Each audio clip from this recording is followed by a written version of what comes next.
જો મિત્રો કોઈ બિલ્ડર દ્વારા કોઈ સોસાયટીના ધાબા ઉપર મોબાઈલનું ટાવર અથવા તો જાહેરાતનું હોર્ડિંગ મૂકી દીધેલું હોય તો એનું ભાડું પોતે લઈ અને કમાણી કરી શકે કે નહીં એ બાબતમાં રેરાનો એક મહત્વનો ચુકાદો આવેલો છે। આ ચુકાદા બાબતે આજે આપણે વાત કરીશું।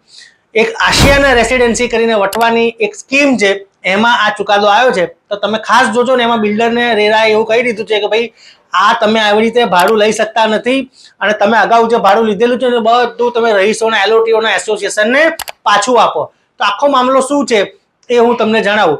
તો મિત્રો આશિયાના રેસિડેન્સી નામની સ્કીમ છે અને રેસિડેન્સીમાં એવું થયું છે કે બિલ્ડરે બીયુ પરમિશન નથી લાવી આપેલી હજી સુધી।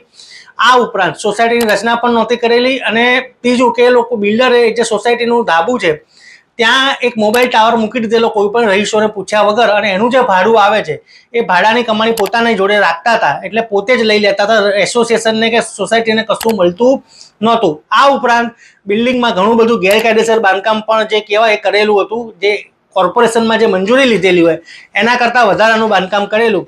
તો આ બધા મુદ્દા સાથે આશિયાના રેસિડેન્સીના જે રહીશો છે એ લોકોએ રેરામાં પિટિશન કરી હતી, બિલ્ડરને નોટિસ આપી હતી, સમન્સ આપ્યું હતું, પણ તે હાજર થયા નહોતા।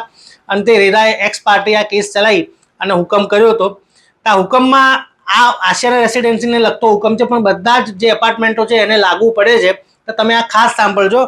તો રેરાએ એવું કીધું છે કે ફરિયાદીએ જણાવેલ છે કે સામાવાળાએ ધાબા પર ગેરકાયદેસર ટેલિકોમના ટાવર લગાવી દીધેલ છે, એનું ભાડું વસૂલ કરે છે, બરાબર છે, અને એના ફોટોગ્રાફ્સ પણ રજૂ કરેલા હતા।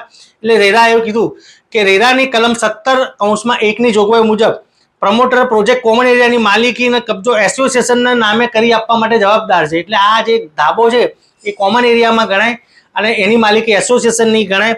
એટલે ટેલિકોમ ટાવર લગાવી શકે નહીં અને જો ટાવર લગાવ્યો હોય તેનું ભાડું વસૂલ કરી શકે નહીં અને જે પણ ભાડાની આવક થતી હોય પોતે ના રાખી શકે, પણ એ એલઓટી એસોસિએશનને રાખી શકે એવું કીધું। એટલે બિલ્ડરને એવો આદેશ કરેલો છે કે આ જે ટેરેસનો વહીવટ છે એસોસિએશનને સોંપી દેવો અને અગાઉ જે પણ ભાડું લીધેલું હતું એ ભાડાનું પૂરેપૂરી રકમ એસોસિએશનને ચૂકવી આપી। એટલે મિત્રો આ તો મોબાઈલ ટાવરની વાત થઈ, પણ અત્યારે તો ધાબામાં હોર્ડિંગ ને જાહેરાતનું પણ ઘણું બધું બિલ્ડિંગોમાં લાગતા હોય છે, એનું પણ બહુ મેસિવ ભાડું, બહુ મોટી રકમનું ભાડું આવતું હોય છે, તે બિલ્ડર ના રાખી શકે અને તમારે એસોસિએશન એની આવક મેળવી શકે છે। તો આ એક બહુ જ મહત્વનો ચુકાદો છે।